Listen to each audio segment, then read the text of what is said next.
지난주 우리는 야고보서 2장의 말씀을 통해서 진짜 믿음은 행함의 열매, 이 순종의 열매, 거룩한 삶의 열매가 맺혀져야 한다라고 함께 말씀을 나누었습니다. 자, 오늘 본문은 그러한 믿음의 열매로서 이 언어 사용에 대해서 다루고 있습니다.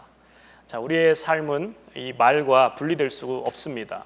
우리가 말하지 않고 산다라는 것은 감히 상상할 수 없는 일이죠. 이 말이라는 것은 단순히 의사소통을 넘어서 우리의 감정과 우리의 어떤 영적인 상태까지 지대한 영향을 끼칩니다. 내가 사용하고 있는 이 말에 나의 지식, 나의 가치관, 나의 삶의 모든 여정이 다 드러납니다. 또한 우리의 이 인격과 우리의 어떤 철학도 이 말로 나타납니다. 그렇기 때문에 내가 사용하는 이 말은 내가 어떤 사람인가를 드러내게 되는 아주 중요한 도구가 됩니다. 그래서 이 말에도 품격이 있죠. 어떤 사람은 이렇게 외적으로 봤을 때는 너무 조금 그냥 볼품없고 그저 그런데 그분의 입에서 나오는 말씀을 들어보면 정말 매우 품격 있는 그런 분들이 있습니다. 근데 또 반대로 아주 외적으로 봤을 때는 아주 품이 있어 보이지만 그분이 하는 말을 들으면 그 모든 품격을 다 떨어뜨리는 분들이 있습니다. 이 정치인들 중에서도요, 막말하는 사람들이 있죠. 방송에 나와서 막 막말을 하면서 상대방을 막 무시하고 자기 말만 하는 정치인들, 그 사람을 지지하는 지지자들로부터는 시원하다, 사이다 발언이다 라고 평가는 받을지 몰라도 그의 품격은 거기까지인 거예요. 이렇게 우리의 언어 사용, 혀를 어떻게 다루느냐는 그 사람의 인격을 표출하는데요, 인격뿐만 아니라 우리의 믿음도 언어 사용을 통해서 드러납니다. 그렇기 때문에 우리가 바로 앞절에서 2장 26절에서 행함이 없는 믿음은 죽은 것이다 라고 말씀하고 곧바로 이 말, 언어 사용에 대해서 이 야고보는 다루고 있습니다. 당시 야고보서를 받아 읽는 야고보서의 1차 수신자인 야고보 교회 성도들 중에서도 아마 믿음이 있노라 하면서도 입만 열면 불신앙적인 이야기, 입만 열면 부정적인 말을 하는 그 일들로 인해서 교회 공동체를 어지럽히는 경우가 종종 있었던 것 같습니다. 그런 사람들은 믿음이 있다라고 하지만 결국 그의 언행을 보면 전혀 성도답지 않은 사람들이었던 것이죠. 그런데 사실 우리가 꼭 성경을 말하지 않아도 이 언어 생활이 얼마나 중요한지는 다 알고 있습니다. 여러분 그 책 알고 계시나요? 물은 답을 알고 있다. 예전에 한참 베스트셀러로 알려진 이 에모코 마사루라는 일본의 과학자가 있었습니다. 그는 이 책을 통해서 이 말의 위력이 얼마나 대단한지를 설명합니다. 우리가 이 책을 읽어보진 않았다 하더라도 여러분 이 실험에 대한 이야기는 한 번쯤 들어보셨을 것 같은데요. 사실 이게 얼마나 과학적이고 얼마나 신빙성 있는지는 잘 모르겠는데 이 물을 병에 담가놓고 병에 물을 담았습니다. 계속 말 얘기하니까 말이 꼬이네요. 한쪽 물에는 사랑, 감사 이런 좋은 단어를 계속해서 반복해서 이 물에 들려주고 또 한쪽에는 이제 부정적인 말, 악마, 더럽다 이런 나쁜 말을 계속했다고 해요. 그래서 그것을 이 현미경으로 이게 얼린 다음에 그 현미경으로 결정체를 확대해 보니까 좋은 말을 한 물에는 아름다운 육각수의 모양의 결정체를 이루었고 부정적인 말을 한 물에는 결정체가 화상구처럼 흉측하게 일그러졌다라고 합니다. 근데 여러분 우리가 잘 알다시피 우리의 몸은 70%가 다 이 물, 수분으로 이루어졌습니다. 누군가 나를 무시하면 누군가 나를 화나게 하면 우리 이렇게 말하죠. 넌 내가 물로 보이냐? 근데 그 말이 맞아요. 물로 보여야 맞아요. 왜냐하면 우리는 3분의 2가 물로 되어 있기 때문에. 그러다 보니까 이 말에 영향을 많이 받게 되어 있습니다. 또 몇 년 전 한국의 EBS에서 아나운서들이 이 말의 힘에 대한 결과를 이렇게 방송했었습니다. 이 막 지어낸 쌀밥을 이 2개의 유리병에 다 넣은 다음에 코르크마개로 닫고 한쪽에는 고맙습니다, 그리고 또 한쪽에는 짜증나 이것을 붙였어요. 그리고 아나운서들이 계속해서 그 유리병에 한 병은 계속해서 고맙습니다, 사랑해, 예뻐 이 좋은 말을 했고요. 또 한쪽은 계속해서 짜증나, 미워, 바보, 멍청이, 재수없어 이런 나쁜 말들을 계속해서 했습니다. 이것을 이 실험을 의뢰받는 아나운서들도 과연 이게 뭐가 다를까 처음에 이렇게 의구심으로 시작했는데요, 3, 4일 지난 후부터 달라지기 시작했습니다. 그리고 4주 후에는 완전히 확연한 차이를 발견하게 되었습니다. 좋은 말을 들려준 쌀밥에는 하얗고 뽀얀 그 곰팡이가 피었고요, 또 병마개를 여니까 아주 구수한 누룩 냄새가 났다라고 하죠. 그리고 나쁜 말을 들려준 쌀밥은 시커멓게 썩어버렸습니다.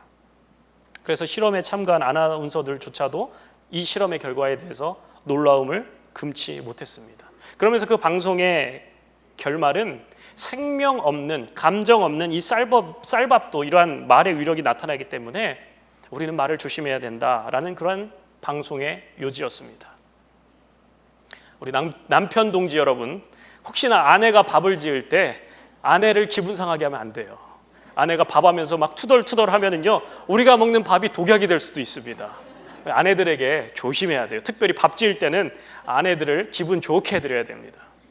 어느 유명한 뇌과학자가 이 뇌세포는 98%가 이 말의 지배를 받는다라고 주장했습니다. 자신이 한 말이나 다른 사람들로부터 들은 말은 그 말이 뇌에 각인이 되고 그 말에 의해서 우리가 행동하고 지배받는다라는 거예요. 자, 그런데 사실 이러한 이야기는요, 우리가 굳이 성경을 펼쳐놓지 않고서도요, 얼마든지 할 수 있는 이야기입니다. 우리가 자기계발서 정도만 읽어도요, 성공한 인생을 살려면 긍정적인 말을 많이 하고 아침마다 거울을 보면서 자기 자신을 격려하고, 그래 나는 할 수 있다, 나는 할 수 있다, 뭐 이런 정도의 말의 위력에 대한 이야기는요, 세상 사람들도 다 압니다. 그러나 오늘 야고보 사도는 그런 차원을 넘어서 더 중요한 이유에서 이 성도의 언어 사용에 대해서 다루고 있습니다. 이 말과 언어는 하나님으로부터 나왔기 때문입니다. 여러분, 창세기에 보면 하나님께서 세상을 창조하실 때 말씀으로 창조하셨어요. 빛이 있으라 말씀하셨습니다. 여러분, 우리가 믿음을 갖게 되는 것도 무엇으로요? 바로 말씀을 통해서 믿음을 갖게 됩니다. 우리의 신앙 고백도 말씀을 통해서 고백합니다. 그래서 로마서 10장 17절에 이런 말씀이 있습니다. 보여주시죠. 로마서 10장 17절. 그러므로 믿음은 들음에서 나며 들음은 그리스도의 말씀으로 말미암았느니라. 또 로마서 10장 9절 10절 말씀은 이렇게 말합니다. 같이 한번 읽어봅니다. 시작.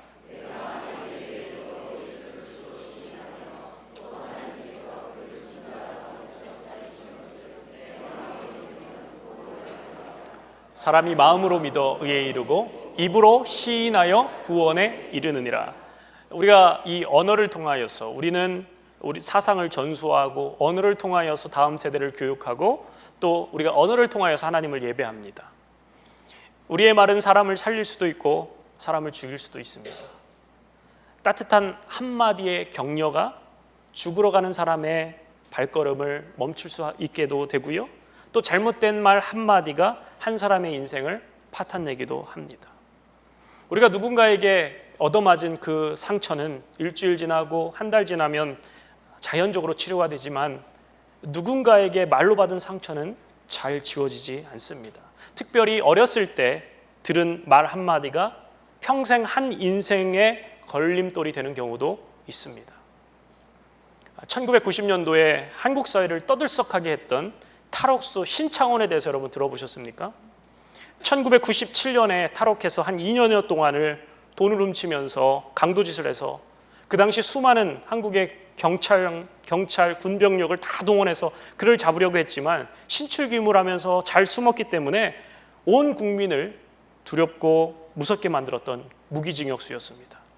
그런데 그가 도망치면서 그의 메모장에 이런 글을 남겼습니다. 지금 나를 잡으려고 군대까지 동원하고 엄청난 돈을 쓰는데 나 같은 놈이 태어나지 않은 방법이 있다. 내가 초등학교 때 선생님이 너 착한 놈이다 하고 머리 한 번만 쓸어줬으면 여기까지 안 왔을 거다. 5학년 때 선생님이 새끼야 돈도 안 가져왔으면서 뭐하러 학교 와? 빨리 꺼져 하고 소리쳤는데 그때부터 마음속에 악마가 생겼다. 어렸을 때 그 말 한마디가 그의 인생을 파괴한 것입니다. 지혜의 말씀이라고 하는 잠언서에는 말을 절제하는 것에 대해서 여러 차례 강조하고 있습니다. 잠언 18장 21절 같이 읽습니다. 시작. 죽고 사는 것이 혀의 힘에 달렸나니 혀를 쓰기 좋아하는 자는 혀의 열매를 먹으리라. 이 말 한마디로 사람을 살리기도 하고 죽이기도 한다는 거예요. 말 한마디로 우리가 천냥빚을 갚는다라는 속담이 있죠. 하지만 또 말 한마디 잘못해서 감옥에 가서 죄값을 치러야 되는 경우도 있습니다. 혀를 쓰기 좋아하는 자는 혀의 열매를 먹으리라. 부정적인 말을 하면 부정적인 열매를 먹게 된다라는 거예요. 저도 이 말씀을 준비하면서 제 삶을 되돌아보면 제가 목사이고 그리스도인이기 때문에 뭐 제가 가서 어디 가서 뭐 막 나쁜 짓 한 적은 별로 없는 것 같은데 이 말로 실수를 하고 말로 죄 지은 일이 얼마나 많은지 모릅니다. 여러분, 우리가 예수 믿는 사람들 어디 가서 뭐 우리가 돈을 훔치겠습니까? 아니면 뭐 사람을 죽이겠습니까? 이런 경우는 거의 없죠. 그런데 그만한 죄를 짓습니다. 말로 다른 사람을 실축하게 하고 말로 다른 사람을 넘어뜨립니다. 근데 우리들뿐만 아니라 이 야고보서의 편지를 받는 당시 교회 성도들에게도 이런 실수와 이러한 연약함이 많았던 것이죠. 우리 1절 말씀 다시 한번 보시면요, 내 형제들아 너희는 선생된 우리가 더 큰 심판을 받을 줄 알고 선생이 많이 되지 말라. 선생이 되지 말래요. 가슴을 철렁하게 하는 말씀입니다. 안 그래도 요즘 영유아부, 유초등부 교사를 구해야 되는데 아이고 괜히 이 말씀 보고 주일학교 교사하려다가 하지 말아야지 염려됩니다. 근데 여러분, 야고보 시대의 선생들은요 유대 전통을 전달해 주는 사람들이었습니다. 랍비라고 하죠. 그들은 기록된 말씀과 이 구전 등을 정확하게 암송한 후에 제자들에게 전달해 주었습니다. 분명히 남들보다 말을 많이 해야 되는 위치입니다. 말을 많이 한다는 것은 그만큼 많은 실수에 노출되어 있다는 것이죠. 여러분, 그런 의미에서 이 말씀에 가장 많이 적용해야 될 사람들이 바로 설교자들입니다. 저와 같은 목회자들입니다. 그리고 공동체 리더들입니다.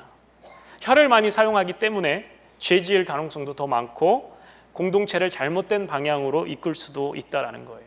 그렇기 때문에 여러분들 기도하실 때 먼저는 목회자들을 위해서, 설교자들을 위해서 기도 많이 해주셔야 되고 교회 리더들을 위해서 여러분 기도하셔야 됩니다. 오늘 이 말씀은 오늘날 교회 학교 교사 하지 말아라 라는 말씀이 아니라요, 당시 이 교사의 직분, 그때 당시 그 교사의 직분에 어떤 중요성과 중요한 지위가 있었기 때문에 가르치는 은사도 없고 준비도 전혀 되지 않은 사람이 어떤 탐심이나 명예욕 때문에 그런 지위를 얻고자 하지 말라라는 거예요. 그리고 나서 2절 말씀은 우리가 다 실수가 많으니 만일 말에 실수가 없는 자라면 곧 온전한 사람이라 능히 온 몸도 굴레 씌우리라. 우리 모두는 말에 실수가 많은 사람임을 인정하라라는 거예요. 여러분, 말에 실수가 전혀 없는 사람은 완벽한 사람인데 그 완벽한 사람이 어디 있겠습니까? 이러한 우리의 연약함을 인정하는 것에서부터 우리의 변화는 시작됩니다. 이렇게 교회 안의 리더들에게서 시작된 말에 대한 경고가 이제는 모든 공동체 사람들에게 확대되고 있습니다. 3절 말씀에서 5절 말씀까지 통해 야고보는 이 우리의 혀가 우리의 몸에서 매우 작은 지체이지만 그 파급력이 엄청나다라는 것을 여러 가지 비유로 설명해 주고 있습니다. 먼저는 말, horse, 타는 말에 대해서 이야기합니다. 여러분, 말이 힘이 세죠. 오죽하면 어떤 그 인륜의 기본 단위를 마력이라고 합니다. 말이 힘이 세기 때문에 사람이 쉽게 마음대로 이 말을 조종할 수가 없습니다. 그래서 이 힘센 말을 조종하려면 그 입에 재갈을 물려야 되죠. 재갈을 물려야만 그 말을 움직이게 하는 방향으로 움직일 수 있습니다.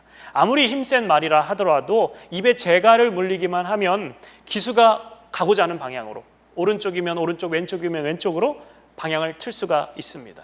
그 작은 재갈로 덩치 큰 그 말을 좌로 우로 움직이게 할 수 있다는 거예요.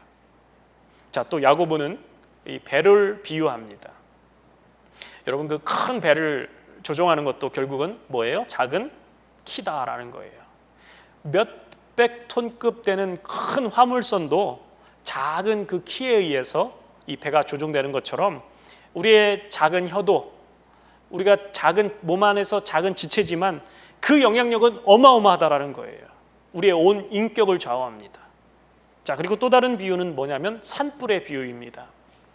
여러분, 산불도요, 이 작은 불씨로부터 시작됩니다. 우리 사는 이 지역의 요세미티 이쪽에 해마다 불이 나는 경우가 있는데 뭐 뉴스 보면은 그러잖아요. 사냥꾼의 총구에서 나오는 그 불씨 때문에 그것이 시작돼서 산불이 되기도 하고, 캠프파이어의 그 불씨 때문에 뭐 전기선에 스파크가 일어나서 이렇게 큰 불이 되기도 합니다.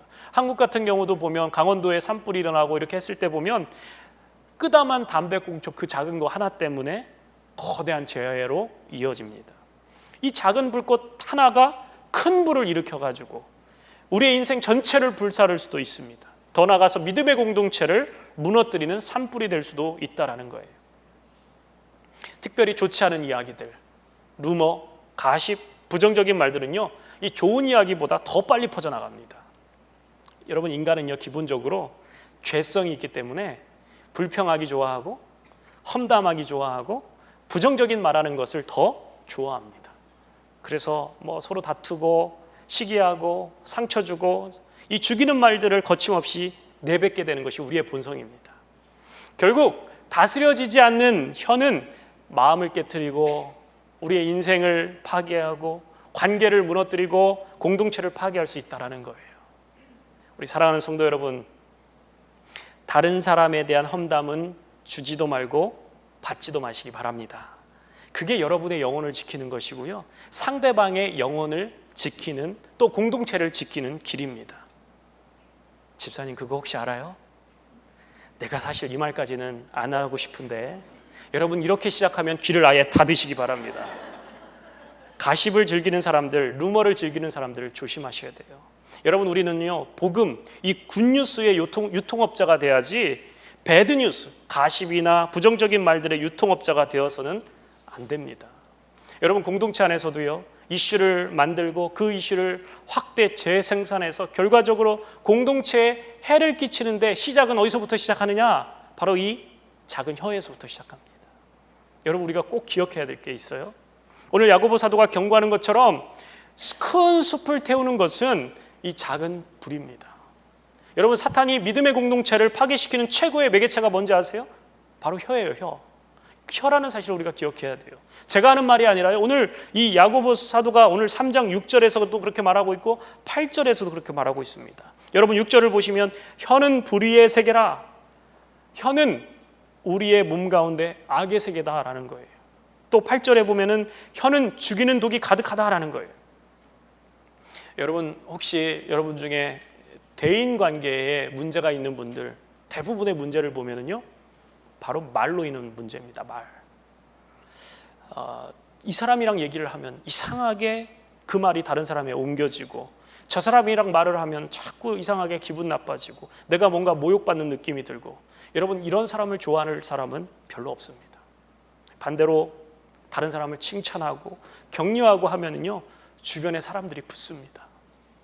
길들여지지 않는 우리의 혀는 우리의 온몸을 더럽히고 인생 전체를 불사르게 됩니다. 가족과 주변 사람들을 힘들게 합니다. 마귀는요 끊임없이 우리의 이 우리에게 불화살을 쏘는데, 그 불화살은 우리를 참소하게 하는 것이죠. 거짓되고 길들여지지 않는 말들이 이 마귀의 도구가 되어, 그리고 또 지옥불처럼 우리의 생애를 망치고 만다라는 거예요. 그래서 하나님의 통치 아래 있지 않는 혀는 길들여지지 않은 짐승과 같다라는 거예요. 여러분, 7절 말씀은 또 이렇게 말하죠. 우리 7절 말씀 한번 보시죠. 여러 종류의 짐승과 새와 벌레와 바다의 생물들은 다 사람이 길들일 수 있고 길들여 왔거니와. 많은 사람들이 이제 그동안 역사 가운데서 동물들을 길들여 왔습니다. 뭐 심지어는 동물원에 가보면 거대한 그 호랑이, 맹수, 사자 이런 것조차도, 심지어는요 코브라까지도 사람들이 길들여 왔습니다. 그런데 이 세치도 안 되는 우리의 혀, 이 혀를 길들일 수 있는 사람은 없다라는 거예요. 우리의 힘으로는 우리의 혀를 길들일 수가 없다라는 거예요. 그것이 오늘 본문의 결론이에요. 야고보는 이 혀에 대해서 말하면서 그냥 이렇게 비관적 관점으로 이 말을 하고 있는 거예요. 자, 그래서 우리의 결론, 우리는 우리가 다스릴 수 없기 때문에 그냥 다 포기합시다. 여러분, 이것이 오늘 결론인가요? 그렇지 않습니다. 이 말의 의미는 역설적 의미가 담겨져 있습니다. 우리는 결코 우리의 혀를 우리가 다스릴 수 없고 우리가 길들일 수 없습니다. 하지만 우리가 할 수 없지만 길들여야 된다는 거예요. 혀는 삶의 핵심이기 때문에 우리는 그것을 통제하기 위해서 모든 노력을 기울여야 된다는 거예요. 하나님의 자비와 하나님의 도우심과 하나님의 은혜가 필요하다라는 거예요. 여러분, 성경에 보면 혀를 길들인 사건이 하나 등장합니다. 바로 오순절 다락방에 있었던 성령이 강림하신 사건이었습니다. 오순절 마가의 다락방에 모여든 사람들, 하늘로부터 임하는 급하고 강한 바람 같은 성령을 체험했습니다. 불의 혀처럼 갈라지는 그 성령이 그들 위에 임하였습니다. 그들이 다 성령의 충만함을 받고 성령의 말하게 하심을 따라 각기 다른 언어로 말하기 시작했습니다. 성령이 임하시니까 자기 본성적으로 했던 그 말들이 변하여 신령한 말로 바뀌기 시작합니다. 방언을 말합니다. 여러분, 사람이 범죄하고 나서부터 가장 먼저 더러워진 것이 바로 말이었어요. 입이었습니다. 범죄한 인간들에게 하나님께서 바벨탑에서 언어를 혼잡하게 하셨습니다. 하나님을 찬양하고 하나님을 높이고 사람을 격려하고 하던 이 믿음의 말들이 서로 싸우고 원망하고 판단하고 정죄하는 입으로 바뀌어버렸습니다. 반대로 오순절 다락방에 성령이 임했을 때 제일 먼저 바로 말이 바뀌었다는 거예요. 여러분, 우리가 성령 받으면요, 거듭나면요, 가장 먼저 언어 사용이 바뀌는 게 맞습니다. 오늘 야고보서는 예수님을 믿으면서도 내 언어가 바뀌지 않았다면 나는 참으로 거듭난 사람인지 자신에게 물어보라라는 의미입니다. 여러분, 진짜 믿음은 행위의 열매를 맺게 되어 있고 입술의 열매를 맺게 되어 있다라는 것이 오늘 메시지의 중요한 핵심입니다. 9절 10절 말씀 보시면요, 이것으로 우리가 주 아버지를 찬송하고 또 이것으로 하나님의 형상대로 지음을 받은 사람을 저주하나니 10절 같이 읽습니다. 시작. 한 입에서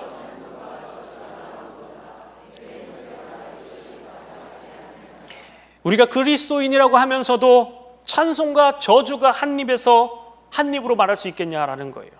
찬송이 나왔으면 그 입으로 축복의 말이 나와야 하지 않겠느냐라는 거예요. 예배 시간에 우리가 막 열심히 찬양을 부르고 은혜의 말씀을 들었으면 나가서도 축복과 감사의 말이 나와야지, 교회 문 밖에 나가자마자 저주스러운 말을 하고 부정적인 말을 하고 점심 먹으면서도 오늘 국은 왜 이렇게 짜? 어느 구역이야? 어느 구역? 오늘 밥은 설 익었네. 이거 뭐야 이거? 이렇게 불평하고 조용히 한 사람 뒤로 데리고 가가지고 다른 사람 험담이나 하고, 여러분, 그러면 된다고요? 안 된다고요? 안 돼요. 안 돼. 안 된다는 거예요. 여러분, 무화과 나무에서는 무화과가 열립니다. 무화과 나무에서 감람 열매가 맺혔다면 그것은 무화과 나무가 아니라 감람나무인 거예요. 열매를 보고 나무를 안다라는 거예요. 마찬가지로 우리의 입술에 열매를 보면 우리가 누군지 알 수 있습니다. 우리가 누군가를 저주하고 있다면 그것은 저주의 자녀가 되는 거예요. 육신의 말만 하고 남을 비판하고 상처 주는 말하고 다른 사람을 판단하는 말을 한다면 과연 그것이 믿음의 열매가 맞는가 하는 질문인 거예요.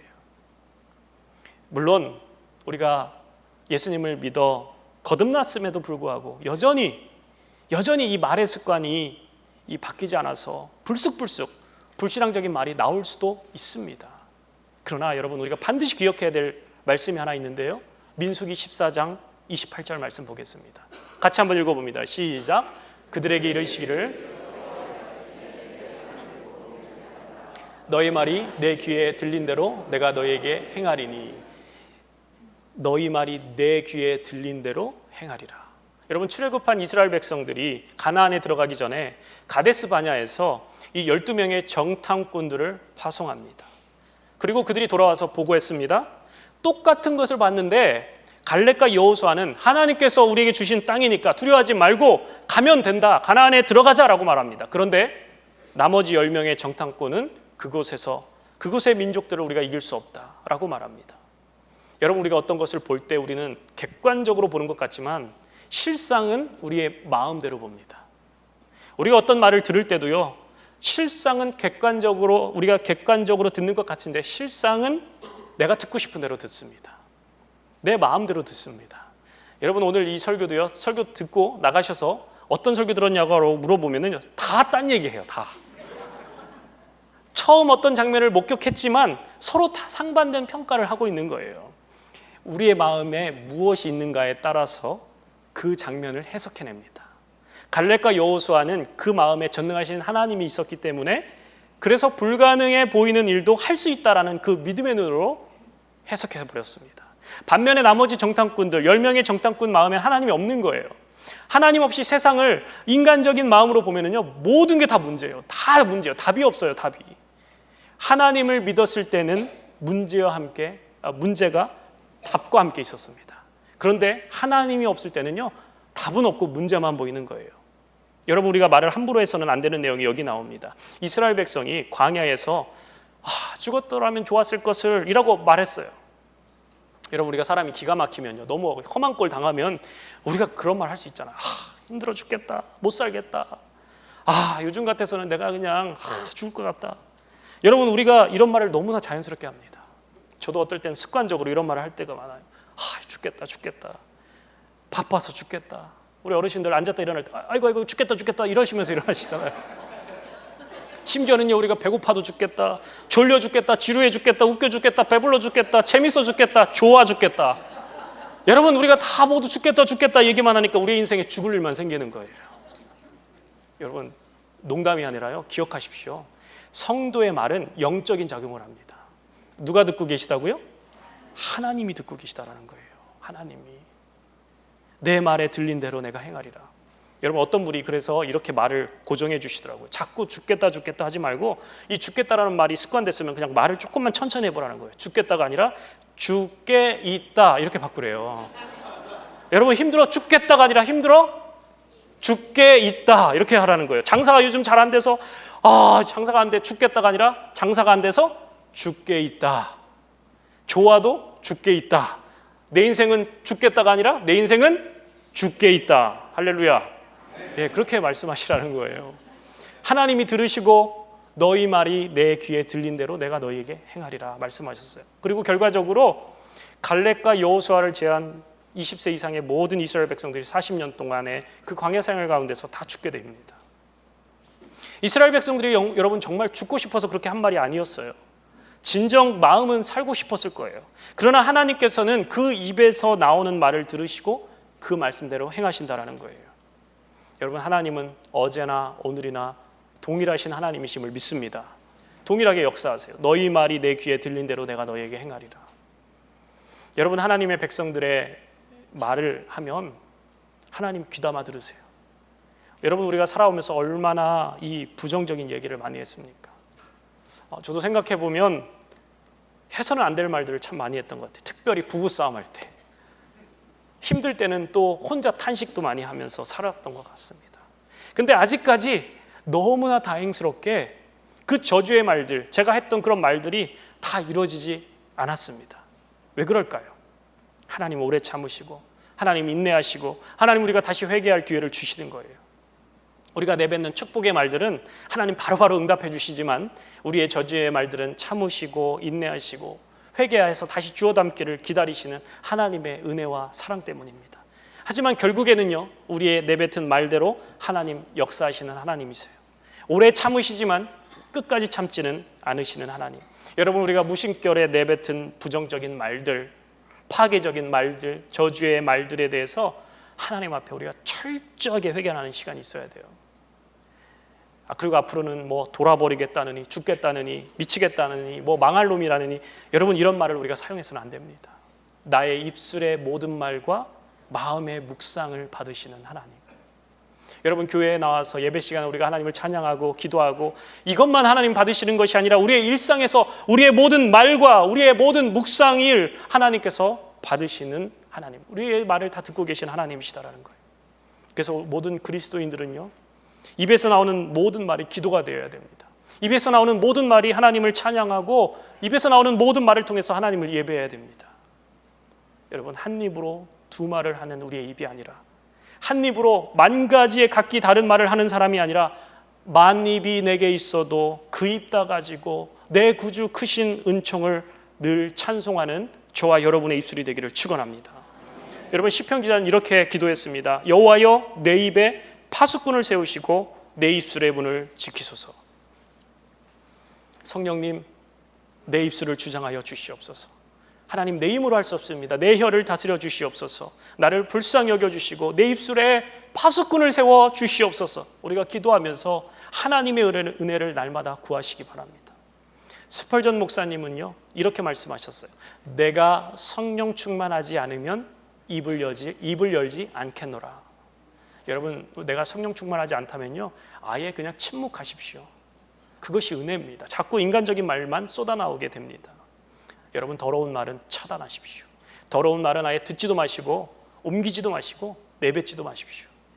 우리가 그동안 말의 실수를 했던 것, 다른 사람에게 상처 주는 말을 했던 것, 특별히 여러분 가까운 사람들에게, 우리의 가족에게, 자녀에게 무심코 내뱉은 말의 실수에 대해서 하나님 앞에 철저히 회개하고 반드시 사과를 해야 됩니다. 특별히 우리가 자녀를 키우면서 했던 말들에 대해서 부모로서 진실하게 용기를 내서 용서를 구해야 됩니다. 그것이 여러분도 살고 그 사람도 사는 길입니다. 여러분, 우리의 언어 생활에 변화가 있어야 됩니다. 그러기 위해서는요 먼저 성령의 충만함을 입어야 합니다. 우리가 성령의 충만함을 받아 내 입에서 나오는 말이 항상 하나님을 찬양하는 말, 다른 사람을 격려하는 말, 다른 사람을 세워주는 말, 믿음의 말, 긍정적이고 창조적인 말을 하는 우리의 입술. 그래서 언어의 품격이 그리스도 예수다워지는 우리 모두가 되기를 예수님의 이름으로 축원합니다. 우리 같이 찬송 한 장 하고 같이 기도했으면 좋겠습니다. 23장입니다. 23장.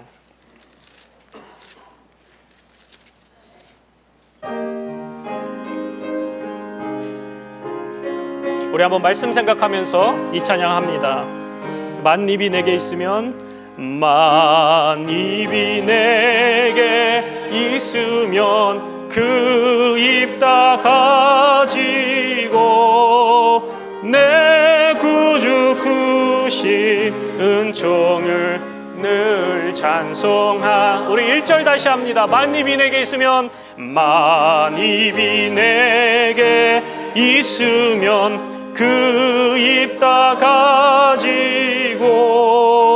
내 구주 주시는 종을 늘 우리 1절 한 번 더 합니다. 만입이 내게 있으면, 만입이 내게 있으면 그 입 다 가지고 내 구주 주신 은총을 늘 찬송하겠네. 우리 시간 한번 1, 2분 동안 한번 기도했으면 좋겠습니다.